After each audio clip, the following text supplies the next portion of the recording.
সূরা জারিয়াত। বিসমিল্লাহির রহমানির রহিম।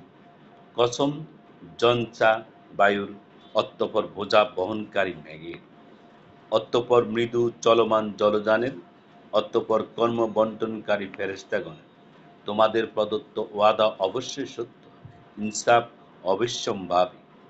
পথবিশিষ্ট আকাশের কসম, তোমরা তো বিরোধপূর্ণ কথা বলছ। যে ভ্রষ্ট সে এ থেকে মুখ ফিরায়। অনুমানকারীরা ধ্বংস হোক, যারা উদাসীন ভ্রান্ত। তারা জিজ্ঞাসা করে কিয়ামত কবে হবে। যেদিন তারা অগ্নিতে পতিত হবে। তোমরা তোমাদের শাস্তি আস্বাদন করো। তোমরা একেই ত্বরান্বিত করতে চেয়েছিলে। খোদা বীরুরা জান্নাতে ও প্রস্রবণে থাকবে, এমত অবস্থায় যে তারা গ্রহণ করবে যা তাদের পালনকর্তা তাদেরকে দেবেন। নিশ্চয়ই ইতিপূর্বে তারা ছিল সৎকর্মপরায়ণ। তারা রাত্রিতে সামান্য অংশই নিদ্রা যেত। রাতের শেষ প্রহরে তারা ক্ষমা প্রার্থনা করত এবং তাদের ধন সম্পদে প্রার্থী ও বঞ্চিতদের হক ছিল। বিশ্বাসকারীদের জন্য পৃথিবীতে নিদর্শনাবলী রয়েছে এবং তোমাদের নিজেদের মধ্যেও তোমরা কি অনুধাবন করবে না? আকাশে রয়েছে তোমাদের রিজিক এবং প্রতিশ্রুত সবকিছু। নবমণ্ডল ও ভূমণ্ডলের পালনকর্তার কসম, তোমাদের কথাবার্তার মতোই এটা সত্য। আপনার কাছে ইব্রাহিমের সম্মানিত মেহমানদের বৃত্তান্ত এসেছে কি? যখন তারা তার কাছে উপস্থিত হয়ে বলল সালাম, তখন সে বলল সালাম, এরা তো অপরিচিত লোক। অতঃপর সে গৃহে গেল এবং একটি গৃহীতে পক্ক মোটা গোবৎস নিয়ে হাজির হল।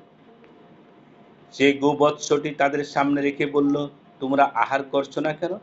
অতঃপর তাদের সম্পর্কে সে মনে মনে ভীত হলো। তারা বলল, ভীত হবেন না। তারা তাকে একটা জ্ঞানী গুণী পুত্র সন্তানের সুসংবাদ দিল।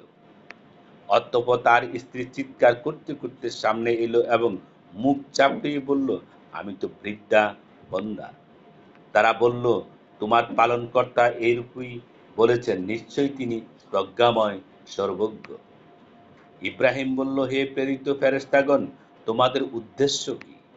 তারা বলল, আমরা এক অপরাধী সম্প্রদায়ের প্রতি প্রেরিত হয়েছি, যাতে তাদের উপর মাটির ঢিলা নিক্ষেপ করি, যা সীমা অতিক্রমকারীদের জন্য আপনার পালনকর্তার কাছে চিহ্নিত আছে। অতঃপর সেখানে যারা ঈমানদার ছিল আমি তাদেরকে উদ্ধার করলাম এবং সেখানে একটি গৃহ ব্যতীত কোনো মুসলমান আমি পাইনি। যারা যন্ত্রণাদায়ক শাস্তিকে ভয় করে আমি তাদের জন্য সেখানে একটি নিদর্শন রেখেছি এবং নিদর্শন রয়েছে মূসার বৃত্তান্তে, যখন আমি তাকে সুস্পষ্ট প্রমাণ সহ ফেরাউনের কাছে প্রেরণ করেছিলাম।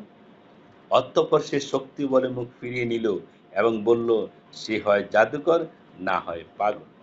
অতঃপর আমি তাকে ও তার সেনা বাহিনীকে পাকড়াও করলাম এবং তাদেরকে সমুদ্রে নিক্ষেপ করলাম। সে ছিল অভিযুক্ত। এবং নিদর্শন রয়েছে তাদের কাহিনীতে, যখন আমি তাদের উপর প্রেরণ করেছিলাম অশুভ বায়ু। এই বায়ু যার উপর দিয়ে প্রবাহিত হয়েছিল তাকে চূর্ণ বিচূর্ণ করে দিয়েছিল। তা আরো নিদর্শন রয়েছে সামুদের ঘটনায়, যখন তাদেরকে বলা হয়েছিল কিছুকাল মজা লুটে নাও। অতঃপর তারা তাদের পালনকর্তার আদেশ অমান্য করল এবং তাদের প্রতি বজ্রাঘাত হলো, এমন অবস্থায় যে তারা তা দেখেছিল। অতঃপর তারা দাঁড়াতে সক্ষম হলো না এবং কোনো প্রতিকারও করতে পারল না। আমি ইতিপূর্বে নূহের সম্প্রদায়কে ধ্বংস করেছি, নিশ্চয়ই তারা ছিল পাপাচারী সম্প্রদায়। আমি স্বীয় ক্ষমতা বলে আকাশ নির্মাণ করেছি এবং আমি অবশ্যই ব্যাপক ক্ষমতাশালী। আমি ভূমিকে বিছিয়েছি, আমি কত সুন্দরভাবেই তা বিছাতে সক্ষম। আমি প্রত্যেক বস্তু জোড়ায় জোড়ায় সৃষ্টি করেছি যাতে তোমরা হৃদয়ঙ্গম করো। অতএব আল্লাহর দিকে ধাবিত হও, আমি তার তরফ থেকে তোমাদের জন্য সুস্পষ্ট সতর্ককারী। তোমরা আল্লাহর সাথে কোনো উপাস্য সাব্যস্ত করো না। আমি তার পক্ষ থেকে তোমাদের জন্য সুস্পষ্ট সতর্ককারী। এমনইভাবে তাদের পূর্ববর্তীদের কাছে যখনই কোনো রসুল আগমন করেছে, তারা বলেছে, জাদুকর, না হয় উন্মাদ। তারা কি একে অপরের এই উপদেশেই দিয়ে গেছে? বস্তুত ওরা দুষ্ট সম্প্রদায়। অতএব আপনি ওদের থেকে মুখ ফিরিয়ে নিন, এতে আপনি অপরাধী হবেন না। এবং বোঝাতে থাকুন, কেননা বোঝানো মুমিনের উপকারে আসবে, মুমিনদের উপকারে আসবে। আমার এবাদত করার জন্যই আমি মানব ও জিন সৃষ্টি করেছি। আমি তাদের কাছে জীবিকা চাই না এবং এটাও চাই না যে তারা আমাকে আহার্য যোগাবে। আল্লাহ তাআলাই তো জীবিকাদাতা, শক্তির আধার, পরাক্রান্ত। অতএব এই জালেমদের প্রাপ্য তাই, যা ওদের অতীত সহচরদের প্রাপ্য ছিল। কাজেই ওরা যেন আমার কাছে তা তাড়াতাড়ি না চায়। অতএব কাফেরদের জন্য দুর্ভোগ সেই দিনের যেদিন প্রতিশ্রুত ওদেরকে দেওয়া হয়েছিল। অতএব কাফেরদের জন্য দুর্ভোগ সেই দিনের যে দিনের প্রতিশ্রুতি ওদেরকে দেওয়া হয়েছে।